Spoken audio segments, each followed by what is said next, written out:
We're so happy to have Debbie McRae back again today. And I shared with the group just before I hit record that I take more notes for yours than anybody else's webinar. So I value the information and insights that you provide. So what do you have for us today?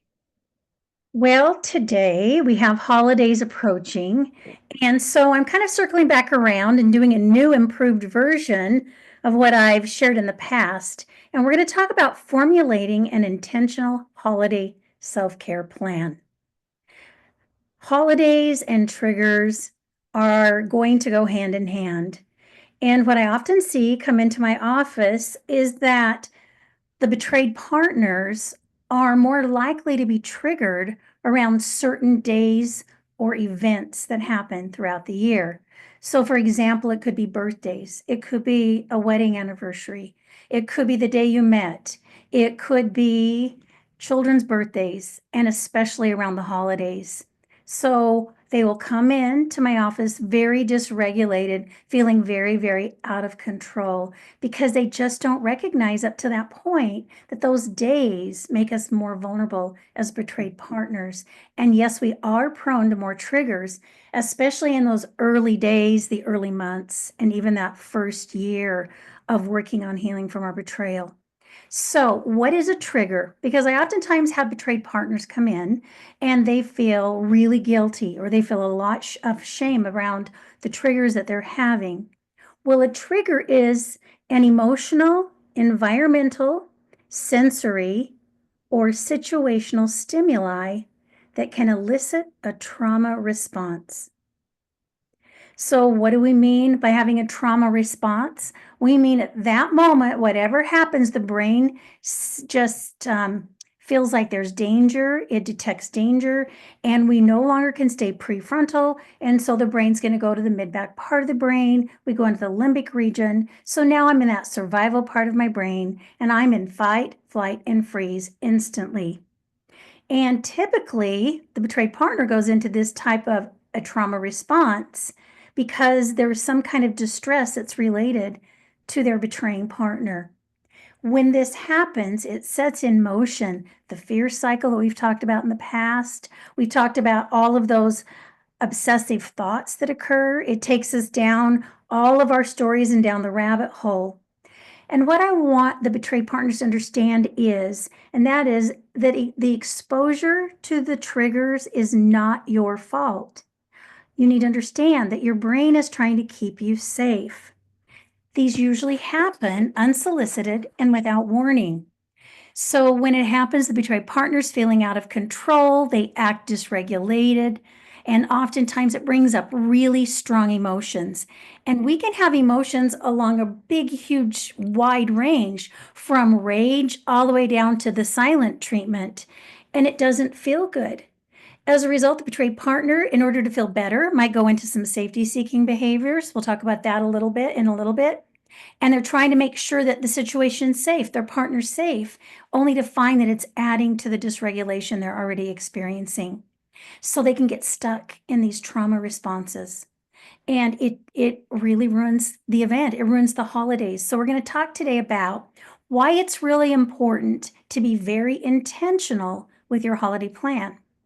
So when I'm talking about being intentional with this plan, I'm talking about you've got to make an assessment of what could possibly be your triggers. You need to identify what kind of internal boundaries am I going to put into place for myself? What am I going to do in order to respond to the situation rather than reacting? And remember, responding is much more intentional. I'm aware of what I'm doing versus reacting is it's very impulsive. Because I'm limbic typically, I don't even have control over my emotions. So it's very, very reactive, like the word indicates. Then putting a plan together where you identify exactly what you're going to do when you have that trigger come up. So the reason it's important for not only the betraying partner, but the addict partner to create an intentional plan is because remember the betrayed partner's window of tolerance, meaning their bandwidth for handling stress is very narrow and it's already challenged leading into the holiday seasons. And what happens oftentimes is when the betrayed partner has some type of a trauma response, they become dysregulated, then we have the addict partner's shame getting triggered. It gets activated. So it's coming up as they see their betrayed partner struggling emotionally. So the holidays, this sets it up because we've got so many other factors besides that. We add to that the fact that holidays are filled with memories, traditions, special moments, and then we mix that in with just the typical holiday stress of getting things done. Some of us have high expectations of ourselves. And during this time, like I said, our bandwidth is much more narrow. Oftentimes, when I'm going through betrayal, even my physical body has a very difficult time handling what it used to. Maybe I'm not sleeping, I'm not eating. So we are very, very vulnerable at this time. Also, good memories become distorted. So we might even be triggered in the middle of doing something we've done for years. We may look at pictures from past holidays and again be triggered. The holidays seem to really exaggerate and heighten the loss the betrayed partner feels as they struggle to manage all the aspects of their betrayal. So, what a plan does is it prepares you for these intense, difficult emotions as they come up. I love the fact that you can go in with a plan and you're going to feel a sense of empowerment, a sense of calmness and security, knowing that I know what I'm going to do. Now, a lot of these things you're going to need to write down. You're going to need to give yourself prompts because as I'm struggling to stay out of a trauma response, remember my brain's struggling to stay connected to that prefrontal cortex in my brain, that executive functioning part of my brain where there's logic, reasoning, emotional regulation. And oftentimes our brain gets a little scattered. So I have found that I have to have an exact plan written down or put together. It keeps the betrayed partner on track in their own healing. They don't feel like they've backslid and that somehow they've got to start all over again. But most importantly, if they are in relationship with the addict partner, it helps to maintain connection, even if a trigger occurs. And what we're trying to do is to help maintain this connection between the partners, even in the midst of something like a trigger. So, what are some of the things to put on your intentional holiday plan? The first thing you want to do is you want to identify your potential triggers. So, where you start is, first of all, explore the past. Think about situations where you know your window of tolerance or your bandwidth gets narrow very, very quickly. I mentioned earlier, it might be looking at family pictures. It might be going into specific safety-seeking behaviors that dysregulate you even more. It might be being around certain people, family members that are more triggering. It might even be the fact that I am dealing with high levels of anxiety in the past. And if my anxiety comes back in, right, it could also be an issue. So look at where you've had triggers in the past so you get an idea. Identify current triggers. So this is interesting. I was talking with a client this past week, and in discussing, what kind of makes their window of tolerance narrow, one of the things that was mentioned was when I get too busy. That's when all of a sudden I have a tendency to lose it more. I get angry with my partner. I get angry with my children. And so she realized that what she tries to do is outrun, in a way, her betrayal trauma. If I keep really, really busy, then I don't have to think about it because I'm thinking about the next thing. And oftentimes, sitting in that space of not knowing what to do is really hard because our brain wants to go back and kind of go over again and again and again all of the aspects of our betrayal. So it's very, very important to recognize. Another thing in the current moment that can cause us to go into triggers is our thinking, our distorted cognitions, the stories we tell ourselves, because we assign meaning to everything we see and hear. That's just how our brains work.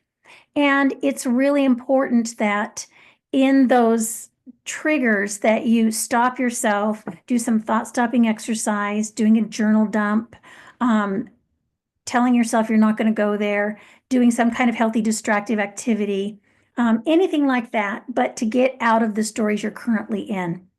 And then Next, you've got to look at the anticipated triggers. What could happen in the future, especially around the holidays? So if you know you're going to family events, one of the things that's come up is I'm traveling out of town.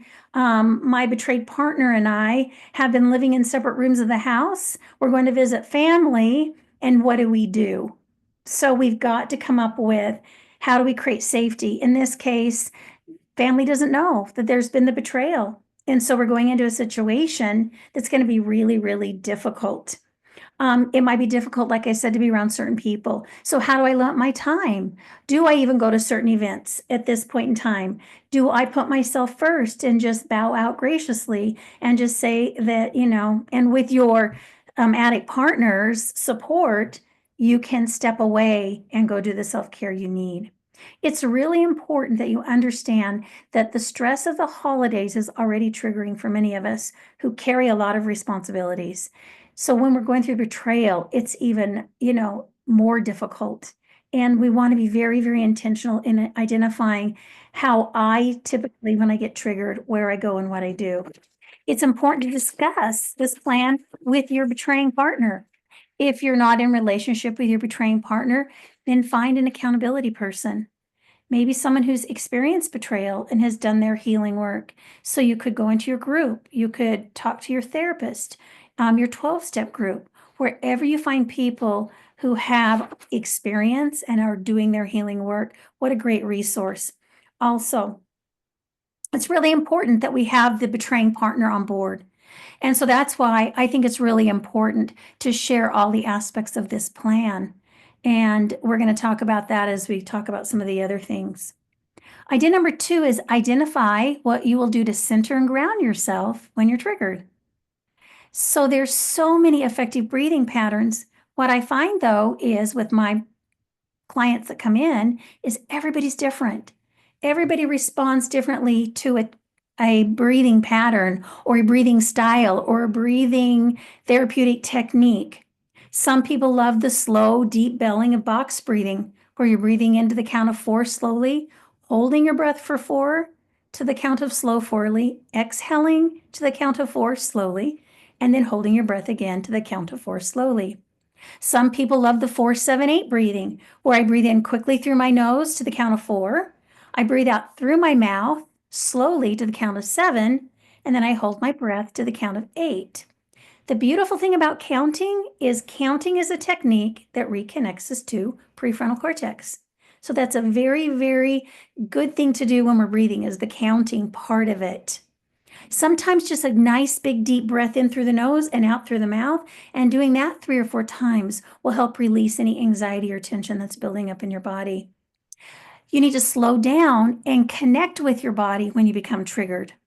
Lots of times when we're triggered, we almost dissociate a little bit, right? I am so limbic, I'm really not in my body, I'm not connected to prefrontal. So we can do that a variety of ways. We can do that by doing cross-body tapping and breathing. I love this for regulation. Another one is the butterfly hug, which is over your heart and tapping. And the interesting thing about this position is where your fingers are hitting is a master meridian, and that master meridian, which is kind of like an energy, intersection, actually will cause the body to react in a positive way. It'll calm your body down. Another thing you can do, those of us that still live where there is sun and we can go out and there's grass, because I am in Arizona, go outside, sit in the sun. Or even if you're in some place where there's snow on a sunny day, get out and just be in the sun, even if for a few minutes. That is going to help you even throughout the plan and even if you get triggered. You want to practice some grounding exercises. I love the 5 senses exercise. So with the 5 senses exercise, I love to add things to it. So essential oils on your wrist and put a little dab on your nose. I love my worry stones that are little flat disc stones that look like you've rubbed your thumbs on the top of them, so there's a little dip. And just the texture and the smell gets me back into my body. But then I look around for 5 things I see. If I'm alone, I can say it out loud. I like to add a descriptive word to what I see, which might be a green tree or a round light, so that I'm having to really think about it. The four things you look for or notice is in your body, you want to go and notice what's touching your body. What am I feeling with my body? So it might be your feet on the ground, right? The seat that you're sitting in, your hair on your face. Then the three things are three things that you hear. So you have to really stop and listen to your environment. I also tell my clients, if you can't hear three things, then what else could you imagine hearing? So identify three things that you would hear. Two things that you smell or you can imagine smelling, and oftentimes it's the essential oil. And then one thing you taste or can imagine tasting. It is a very, very effective technique for getting back into your body. I love something called tapping. You can Google that and you can find it on YouTube. But again, we're tapping meridian points on the body while we're talking about our distress. And as we're doing that, the body regulates. So we do several cycles of that and it'll bring and calm the body down. It's a very, very effective trauma technique for helping somebody get out of a trauma response. Make an emotional first aid kit. The groups I run, I make them do a first aid kit and then I tell them they've got to use it. Put it where you're going to use it most often. If it's in your purse because you carry your purse around a lot, if it's at your desk because you work at your desk a lot. And in that, you're going to put things like inspirational quotes, pictures that are calming to you. It might be animals, it might be your children. You're going to put sensory putty or even a squishy ball that are so popular today, your essential oils, sour candy or chocolate. Everybody has a different preference. It'll bring you back into your body. It could be a bag of tea, right? Little that you can go put in some hot water. Just a small journal that you can journal on when you're trying to do a journal dump. A fidget toy, something that's got really positive, maybe a memory behind it. I had somebody put something from their grandmother in it. Somebody had a father years ago had passed away and she inherited his keys, his set of keys. So she put that in her first aid kit. So when I go to my first aid kit, I've got things right there to use. Now, I had a client years ago come through group, and she said, when I get limbic, I go to my first aid kit and I don't know what to do with it. So what she did was she went and she put little instructions on each of those things with little bullet points that told her exactly how to use that tool, just reminded her. So if you find that when you get dysregulated, you can't even think, then that might be something you want to do. Okay. Put together an emergency to-do list. So when you have a trigger, right? Here's step 1, step 2, step 3. Move your body bilaterally. So this is where we get out and walk, right? We get out and we bike if we can. I've even told clients just start marching in your room and even do a crossbody where you take your elbow and hit the opposite knee. That crossbody movement will help regulate you. You may even want to listen to something that is inspiring. For some of us, music helps calm us when we are triggered. Listening to a book, maybe a guided meditation that's very, very simple. I've even had clients say they listen to a podcast and that helps them kind of pull out of it because I'm having to think about what they're talking about. So I'm reconnecting to prefrontal. So those are all some great ways to center and ground yourself when you're triggered. The third idea is to identify who you're going to reach out for support to, and then you've got to do it. So you need to get in contact with individuals in your life and put them on alert. So like I've talked about many times in the past, my healing team was there. I knew what I needed them for. And so I identified specific ways they could help me. So if I needed somebody to help me regulate emotionally, I had those persons I knew who to go to. If I needed to go to somebody for hope because they'd been through the holiday season and had been going through what I was going through, I talked to them to maybe get ideas and for them to give me hope that I can get through it. So really identify at least 2 people, if not more. I challenge those I work with to find at least 5 people that are trustworthy, that you can turn to help you regulate. And then you've got to commit to contacting those support persons. I oftentimes, when I was going through betrayal, would go to them and say, I know this is coming up. I might get triggered. Can I give you a call if I do get triggered? Are you available? So they're kind of on alert and they would tell me, yes, I'm here. And just knowing they were there oftentimes is very regulating. When you go to them, ask for specific support. So Maybe it's, I just need you to hold space, meaning I just need you to listen to what I'm saying. You don't need to do anything, but be here for me and witness my words. It might be, I need some ideas. I want some feedback. Give me some ideas. Maybe give me some encouragement. Validate me. So it's really nice if you can figure out, tune in to where you're at and what you need.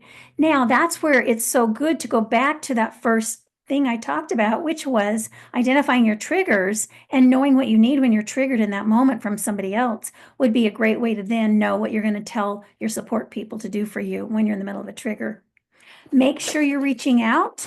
Oftentimes, the betraying partner, the addict partner, is not able to provide the empathy and validation you need. So it's very important that you have others on alert who can do that for you. And if you don't have good support, now is a good time to get on Sex and Healing Relationship and start doing the drop-in groups.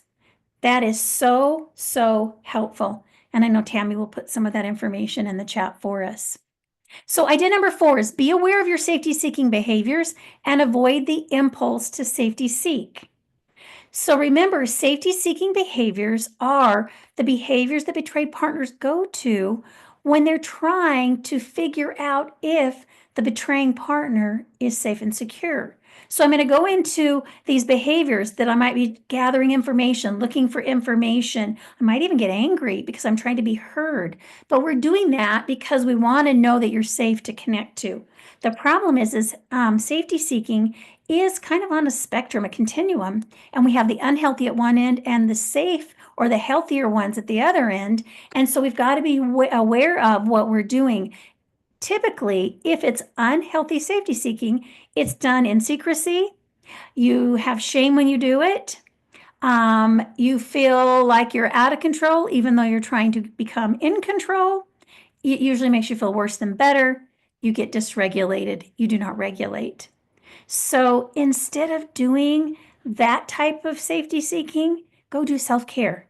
Have a self-care plan. What am I going to do? And part of that self-care plan might be reaching out to my betraying partner and sitting down and asking for information or going back and telling them you're struggling with it. And sometimes that's not possible, then go to your support person. Have somebody on alert that you can turn to. So when you want to safety seek, you've got somebody who will remind you not to do that. If you're in a group and you're on a group text, that's a great place to go to, or you can go to your support people. Okay, idea 5, identify communication boundaries to use when you become triggered. When you are triggered, it would be really wise to have the boundary to use the timeout. Remember, timeout is when I feel myself going limbic. I'm starting to disconnect from prefrontal. My brain's going offline.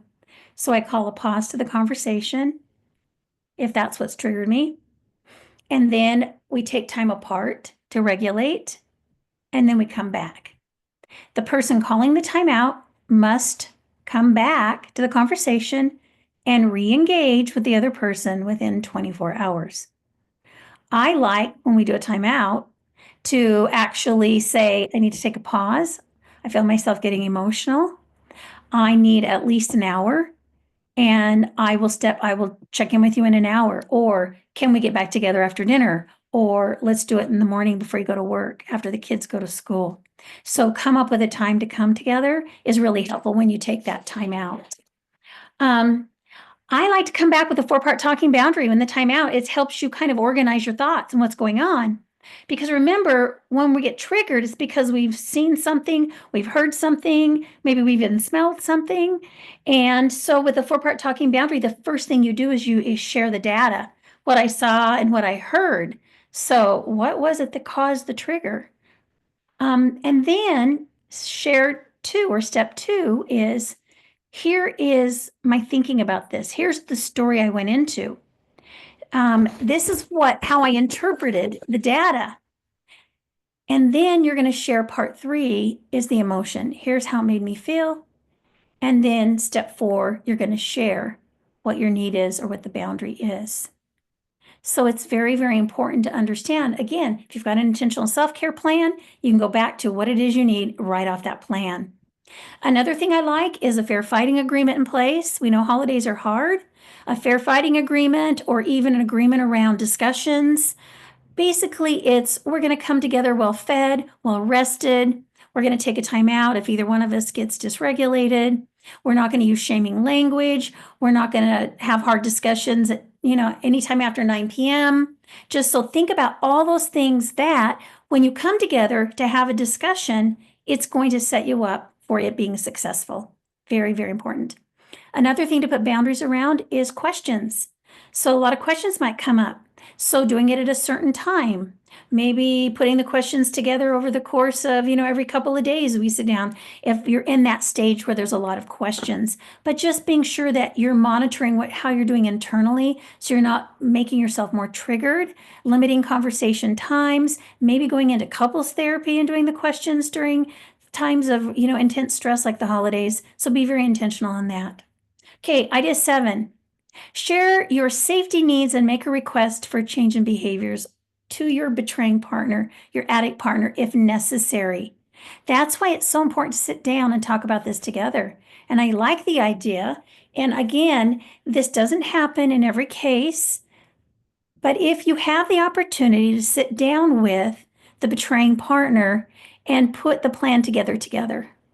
That was if you can sit down and jointly do it together is a better way to say that. And then that way you're together on the same page. You know what to do, how to support each other. So you might approach them by saying, can we make a plan together for situations that might happen? Even when you have a bad situation, that's when I like to stop and go, hey, this was really bad. We just blew up. There's so much disconnection. We're regulated now. So what's the plan moving forward? How can we handle this trigger if it happens in the future? Also identify, is there a relationship pattern that's more triggering to you that you notice? It might be something like when you turn to your partner to talk to them, they don't respond. And so asking them, would you be willing to intentionally focus on when I ask you a question or when I talk to you about something, no matter what it is, will you just verbally acknowledge that I've talked to you? So that's very important. If you do have a need to kind of separate and take time away, then always have a plan to come back to reconnect, or approach the other person for reconnection. It's very, very difficult to go through the holidays disconnected from your betraying partner. But again, if that is not an option, you can turn to your support. Idea 8 is to make self-care a priority. That's so important. Practice it every day. This is the area that always, always lacks.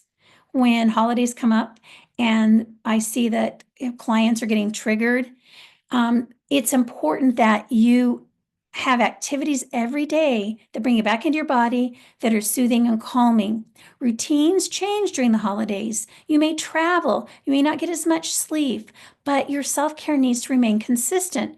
So identify some easy, simple, manageable things that you can do for good self-care. So for example, it might be start each day doing a grounding exercise before you even get triggered. It might be stopping for 20 minutes, at 1 o'clock when baby goes down for a nap. And for 20 minutes, you do nothing but breathing or reading or just resting for those 20 minutes. Do a nighttime routine. Have something there that will help ground you. Maybe carving out time, like I said, for some meditation, to just kind of get back into your body. Really important to move your body daily. So whatever you're doing, just be very intentional. If you go, I just don't have time, then do something simple. I had somebody this week say, you know what I can handle is I'm going to drink more water and I'm going to go to bed. I'm going to go to my room to get ready for bed at 10. And I went, that sounds great. At least you're doing those 2 things for yourself. So to kind of sum everything up, I think it's very important to sit down and come up with a plan. Discuss it together if you have that option. Discuss it with your accountability partner. Have your plan of action in place for the triggers or the situations you've identified. Know the general steps that you're going to take. I want you to keep in mind that most likely you're going to be triggered around the holidays if you're early to betrayal. It happens. What I don't want you to do is to feel like you've regressed, like that you're not doing your recovery right, that somehow, things aren't going to get better. I want you to take the attitude of it is what it is, and what can I learn from it? How can I do this differently? What do I need? And just make simple, subtle changes. And again, I cannot stress enough, have support. Support is the key. I had somebody the last month come in and say, I remembered you told me that I had to have these support people. I thought that's just ridiculous. Why do I need people? And she says, come to find out, that's been the best thing that I've done because now I know who to turn to when I'm hurting and I can't turn to my partner and I don't know what to do. So, anyway, those are my ideas for the holidays, and hopefully, there's some ideas that will be very helpful for you.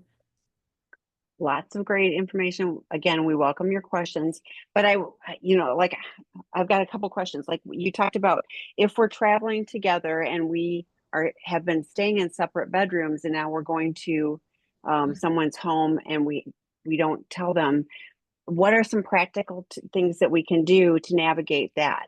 Mhm. Well, what we've talked about is there a possibility that we don't have to stay at that home? Maybe we Oh, stay in a hotel. And, do we have the ability to stay in the same room, but in two separate beds, right? Again, do we change our holiday plans? Is that even an option? Because for some people, it's no, we have to do this. It's the only time I see family. I understand that. But sometimes, but the important thing is you sit down, you have to talk about it. What's the intentional plan? What are our boundaries? If we're going to be in a confined space, then how are we going to manage and handle it? Are we going to sleep in a room that has separate beds? Um, or, am I just not going to go this year and let you go without me? I have people who do that. Um, and what do they say? Because I've heard people throw the other one under the bus. So how do you have that and make sure that it's handled with integrity? oh, meaning the person goes to the people that you're supposed to visit with And go, and yeah, they're like whatever, they don't want to yeah, come like, have a hard time with you. Okay. Well, again, or just that they're being a, what, like I've heard, unfortunately, rather than going like, yeah, we're in a space right now or whatever, like that somebody is, really blame shifts onto the other person. So well, that happens. I'm going to say it's typically because, and typically it's the more the betraying partner that does that because of their shame. correct, And I think that's why communication is so important that we have to figure out how we're going to say it, how it's going to be worded. If it's in an email, right, and we shoot an email or a text, we can work on putting that together, jointly, which I think is very, very helpful. It might just be, we don't have to tell everything. That's the, correct. we can just share this year I have a need to stay home, right? I'm focusing on me, my self-care. So I'm going to stay home this year and bow out and, let you go. And that's how they need to convey. It's unfortunate that it happens. It just does. This is a very tricky situation. There's no black and white. It's all very, very gray. The other thing we're dealing with is I have addict partners that are so willing to do anything, and I have addict partners down here that are so resistant you have to fight for everything. Up here, it's really easy to do that. Down here, it's impossible. And that's so hard. So, what do I do when that happens? I think as a betrayed partner, I go internally and go, what do I need? Right. And then who can I turn to for support and getting this need met? Maybe you'll need to speak up and kind of have that hard conversation and tell them yourself that you're not coming to that family event just because you're struggling in your relationship with your partner at this point and you're going to stay home and do self-care. And if they want to know questions, you have to politely decline. Um, and so And that's hard. that's hard. Having difficult conversations is hard. Even for me, I have to plan them out. I have to know in my head how I'm going to say it. So we want to do it when we're regulated too. A lot of times we have those conversations when we're dysregulated, we're limbic, right? We're in fight. And so things come out and it doesn't come off very well. But that's a difficult one. I mean, how do you respond to that? Do you give any input on that yourself? I always I tell the truth, but I don't tell, like you said, I don't tell everything. But yeah, I'm just like this year I really just recognize that I need to stay home and take care of me, or but I'm wishing you well. I'll be thinking of you during the holidays, send photos or whatever. But yeah, like it's hard to do, and it's hard. I think it's really hard because a lot of partners will go, I don't want to mess up the holidays, and they will sacrifice themselves, rather than, that and doing that. So I think if you can be true to yourself and know what you really, really need to Mhm. do. I was thinking when you're talking about make self-care a priority, like there is often the I need to get everything on the list done, like get the Christmas cards, like whatever it is. And I learned this for myself a number of years ago because I was like, I'm killing myself, and it didn't really matter. So, like, okay, the Christmas cards aren't going out this year or are going out late. They're going to be New Year's cards, I mean, whatever it was, like I had to learn that some stuff, it wasn't worth the cost, to me of the self-sacrifice, and to prioritize, no, these are the things that I can do and keep some semblance of sanity, and let these other things go. Having the facade of like, oh, having a perfect Christmas or holidays, whatever, like it just, like it wasn't worth the cost. That was a gift for me to learn to do that, and I have less guilt now when when things Yeah, are not all done. I can relate to that when I went through my betrayal. And I share this with my groups. I did not do it right the first time. And I found myself watching Hallmark movies on the floor, wrapping presents just Oh, barely in time to have them unwrapped, and crying and hating every plot, because they're all the same on oh Hallmark. yeah. Everything that was going on, and it was making me more cynical and more angry, and realized the next year I had to do it differently. And so with that, I did assess and look at all that I was doing, and I cut down from about, 5 trees to my house to one. And I let go of the wreaths hanging in certain windows in the house. And, I started to shift and adjust and look at what's really important. Which kind of, as you were talking earlier, made me think of sometimes we have to have new holiday traditions. And in those new Yes. holiday traditions, we find healing. We find we're shifting. And so, even in that idea of going out of town, one approach is we're doing a new holiday tradition this year and we're staying home. And is celebrating it as a small group or as a family or however it is. It's okay to do it that way. I love that idea when we come up on days where there's anniversaries and birthdays and D-Day, being very intentional of what are we going to do? Can we create a new memory that will replace the hard memories, right? That when I think of that day, so when I went through my betrayal, one of the things I did was I decided that I was going to take my children on vacations, periodically, because I wanted them. So when it was like a typical time where there would be a lot of stress during the year, maybe it was around certain significant times, we would plan something, whether it was a trip or an activity at home, so that now we had the memory on that day of doing that particular thing. So that's another very, very helpful way to manage, and replacing maybe some of the things we do with, more activities together. So that's another thought.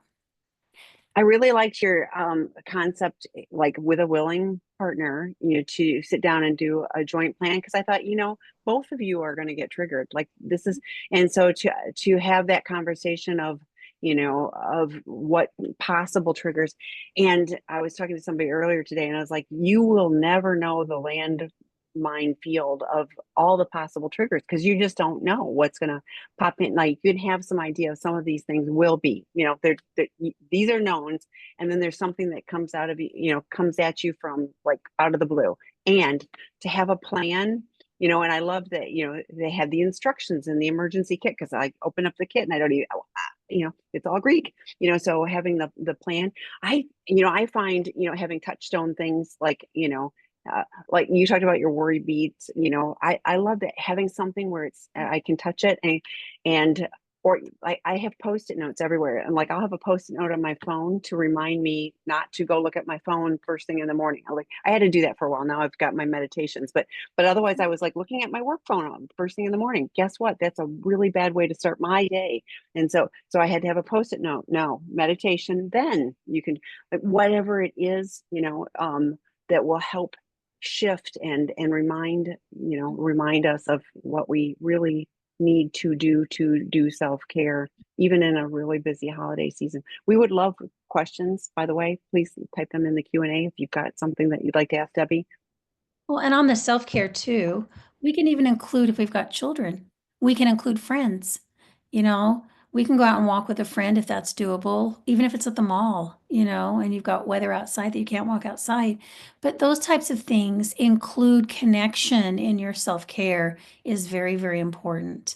Another thing that we have a tendency to do is to withdraw during holidays because it's very overwhelming. So be aware of withdrawing. So part of your self-care might be that at least once a day you're talking to somebody supportive, or that you're not isolating in your room. You're limiting the amount of time you're isolating in your room, or whatever it is. That can even be self-care as well. So you talked about going to the mall or watching Hallmark. How do you approach, like, the story I tell myself is everybody at the mall is happy and they're all in their relationships and everything is perfect. Or I'm looking at Facebook and everybody's got all their, lovely things on. So how do I interrupt those thoughts of, like, that story I'm telling myself, is a facade? Well, you've got to stay in the present moment. And so I think it's helpful to have somebody there and you're having conversation with them and you're focusing on that. And just like we ask the recovering partners to do, maybe we don't look around and make assumptions and notice our environment, that we just stay in the present moment with the person we're with. But yeah, and there can be things that are triggering too. I've got betrayed partners that they go out in public and other women trigger them. And so they're easily I hear triggered. that all the time. Yeah. It's a big thing. And so choose carefully where you go, right? We're going to go certain places where we know, you know, maybe, it's some place, some indoor, I don't know. I don't have enough time to go walking malls or things, but I know they're there. But a lot of times it's where you put your eyes, right? Just keep your eyes focused on the person you're with. And if you're triggered, you stop. You go do self-care, right? You leave, you regulate, and pretty soon you'll figure out what you can do. And that's sometimes it's just trial and error. I have shared, and some partners have said it has helped, like the 3-second rule that we talked to with addicts. It can be Mhm. the same for partners. You can look at that person, and as soon as you humanize them, like they are another human, and and some will go, well, they deserve to be objectified because of the way they're whatever. And I'm like, yeah, but at the end of the day, do I feel good about myself if I'm, just judging them on their external person, rather than going, they are in on their own journey, and it's none of my business, but as long as it brings it back to me, so I can refocus on me rather than, you know than having negative toxic thoughts in me about someone else. Mm-hmm. Yeah, exactly. I love that 3-second rule. I do teach that to the betrayed partners as well. I Yeah. love. Yeah, it's all, and you mentioned it's like even with the breathing, like something that works for one person doesn't work, for someone else. So finding time, like, take. I love 478. That actually one that works for me. And 2 minutes, like I have got to be able to find 2 minutes to ground myself so that I can be present in a different way, and I'm way better if I take those 2 minutes than if I just try to plow through and, keep going. I love what you're talking about without running the betray, there is no way, I don't care if you're the fastest runner on the planet, you will outrun, the emotional baggage that it's on a jetpack. So Yeah, that was one of my go-tos. I like to outrun my trauma, right? And I would tell my therapist it's like I'm in a hamster wheel, just running, running, running to out, it's just right behind me. And I'm just going to keep outrunning it. But it gets exhausting and it's hard on us physically. yeah, Yeah. and we pay the greatest price, but all of those around us, don't get us in an authentic and meaningful way. So, Yeah. Yeah. well, we don't have any questions, and so, I mean, please, if you've got a question, type it in quick. Otherwise, I'm gonna wish Debbie a really good day. We will be on in 2 weeks. Are you Mhm. planning that? Okay, we will be here in 2 weeks. It works for you. Yeah, it does. And then Matt will be off the rest of this month. So watch the schedule, because we have our holiday Christmas party for Seeking Integrity next week. Oh, there's a question. And then the other one is right by Christmas. So, Yeah. oh, This is a good one. How can I show up for my wife when she feels like the triggers will never end? And I bet Ah, you feel like that too, because I bet you're going, oh, is this ever going to be over? So mhm. it's both of you feel like that. So, Gosh, if you were in my office, I would kind of ask you a little bit more about your awareness of what her triggers are. And is she aware of what her triggers are and what you're doing about those triggers? And again, it's do we have the ability at this point to sit down and talk about, like I said, I'm having a conversation with her and saying, hey, let's talk about your triggers. What is it that's triggering? And let's come up with a plan, right? Not only for you, the betraying partner, but for her as well. The triggers will end, but it requires some things, even on her part, for the triggers to end. The unfortunate thing is even though I'm betrayed, I'm the one that has to do the work to help me regulate and to not be triggered. So I have to put together my own type of a plan for self care, which includes things like finding people to help you emotionally regulate for support, doing meditation 20 minutes a day. The research shows strengthens connection to prefrontal cortex. I've got to be doing self care daily. Doesn't seem fair at all. But every time a betrayed partner comes into my office and shares that they are so triggered all the time, the first thing I ask is, how's your self care? Are you doing your self care? And it's always no, because it narrows their window of tolerance. So it's very, very important that your wife have that awareness. I'm not sure where she's at in her own healing journey, but then if she's got that awareness, you guys can sit down, identify what are potential triggers, right? What are they? And then what are we going to do about it? Ask her, what do you need me to do for you in this moment?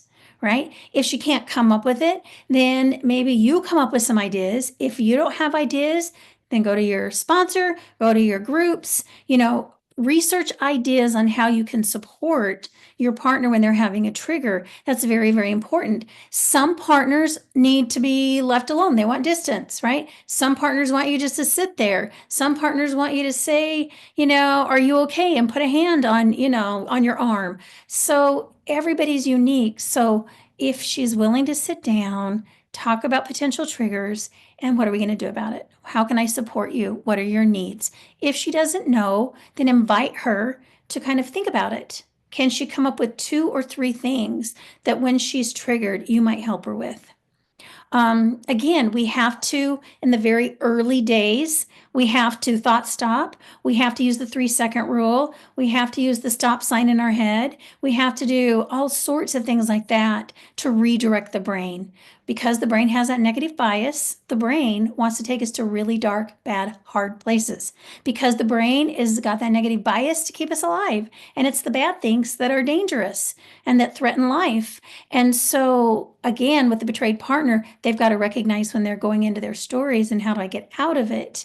And that's when I have clients do things like, counting and breathing, or they're doing like the tapping, things like that will help kind of get them out when they're going down the rabbit hole. Journaling is a good way, but honestly, the research shows that healthy human connection is the quickest way to increase our window of tolerance. And so, if your wife is triggered, she might be turning to you for that co-regulation. Ask her what it is she needs to co-regulate with you. So, and I'm going to add, and I would encourage not minimizing, or being defensive about things. Just Erin Snow, our clinical director, has done the emotional, like you're holding a bucket out in front. You're going to take these emotions. You're not a sponge. You're not taking them in, but you're holding the space for that, and that's a beautiful thing. And as Debbie was talking about the co-regulation, guess what? If you're holding space, your partner is going to be able to start to regulate. If you're going, well, that's not true, mhm. that just dysregulates both of you. But yeah, the triggers, as long as you guys are on a recovery path, triggers will happen. I really always identify that. I know that if I am triggered, there's data for me, and it is, what do I need to do to take care of me in this moment? Something's going on for me. I use hungry, angry, lonely, tired, stressed. If Mhm. any of those are already at play, I will have less bandwidth and I will be triggered faster than I would otherwise. So there's so much information, but it's also like I love the journaling. Go journal. I was triggered by this. Okay, what's going on? Because there's always other stuff that's going on. So it's an opportunity. Like I like it's an opportunity. It's not necessarily a negative. It feels negative in the moment, but we can learn to address this so that we don't have to keep getting pulled into it.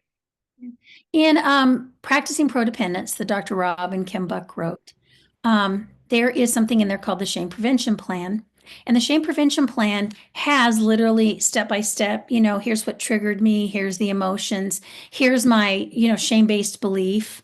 And then you go through your critical thinking, which is your stories, and then we reframe it to something compassionate. So when I have partners that are really struggling with triggers, then I recommend when we go through that kind of shame prevention plan step by step because it's very, very helpful in identifying what caused it. Yep, that's it. Here's the book, and it's on our website. We have a link to that directly.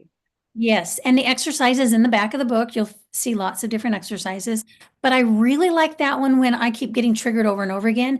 I need to dissect the trigger a little bit more and figure out what it's about. Because right now, what's happening is I'm getting caught up in what I saw, heard, smelled, thought, right? And then I'm going into my thinking, and now I'm in my body and I'm stuck there.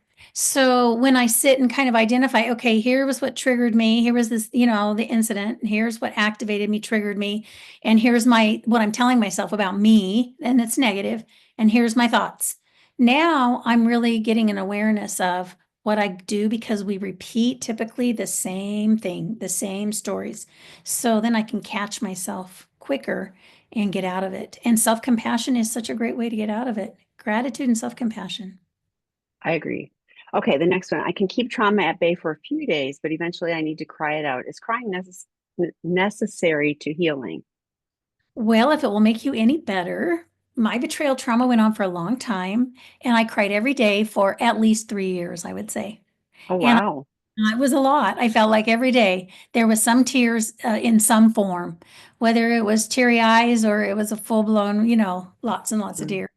Um, yes, I think crying is part of healing for many of us. If that's how you have a tendency to do, remember you're in grief. And because I didn't have somebody helping me understand my betrayal, one day it just hit me, oh my gosh, this is a loss. This is just like somebody, maybe, this is a death of a relationship, just like the death of a person that I love. And there's grief here. So remember, we've got different aspects of grief from denial to bargaining to obsession to sadness and depression. Mhm. And then we also have anger. And then we go into self acceptance and we're moving back and forth. So there are days for you, you're in self acceptance, right? And so I'm in a place where, okay, I've got this. I can do this. I can see that maybe it's getting a little better. And then all of a sudden, one day you wake up and you're in that sadness aspect or stage of grief. And so when you are crying, I would encourage you to just notice where you feel in your body, right? I'm crying. What's the emotion associated with that? Where do I feel it in my body? And then just speak to it very kindly and ask it what it's there for. What are you making me aware of?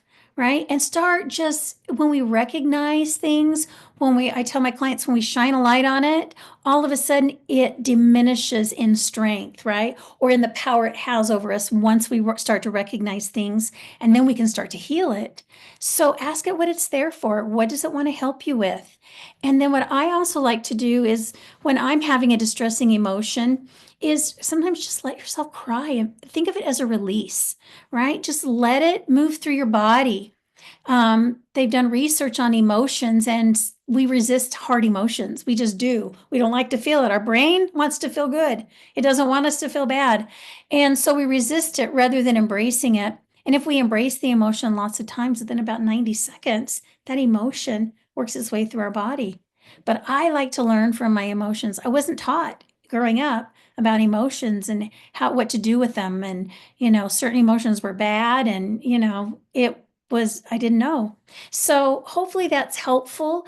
If you find that your crying is out of control. This is a side note. Check in if you've got a therapist and have them do an assessment to see if you're depressed, because that might be one of the symptoms of depression. And if that's the case, then you can make a plan for that. Everything from maybe supporting your body through nutraceutical supplements, and again, under the care of a doctor, a psychiatrist for medications, short term, maybe more exercise. There's a lot of things you can do that will help you. Even the tapping can help with feelings of depression. So yeah, notice if it's getting more intense, if it's harder to pull out of the crying spells, you feel, sometimes sad, angry, lack of energy, you want to sleep all the time, you've got thoughts that are, very negative. Sometimes, I go into a lot of dread. Just be aware that that could be symptoms of depression, and get somebody to help support you in creating a plan around that. Thank you for sharing that about your personal journey. But yeah, I was thinking, like, I appreciate that you are able to cry about it. And what Debbie was sharing about, we want to close off hard emotions. I was thinking there are times when I would rather just, withdraw, so when I let myself cry and own the emotion, it is far more healing for me. Uh, but sometimes I get a little bit stuck where I go, yeah, I just don't want to deal with that, or I'd rather be, angry, something like, the external versus, you know, Mhm. versus the hurt, Mhm. painful. So, but yeah, well, and I do believe, crying is cleansing. So, Mhm. okay. Well, thank you so much. Great topic, lots of notes as usual. And so watch the schedule for the holidays. Things are a little different, but there's still, drop-in groups for both people on Sunday, and then the rest of the week there's lots of webinars and drop-in groups. So join us, keep joining us, keep leaning into the resources to help it support you during these holiday seasons. So thanks everyone. Bye. Bye.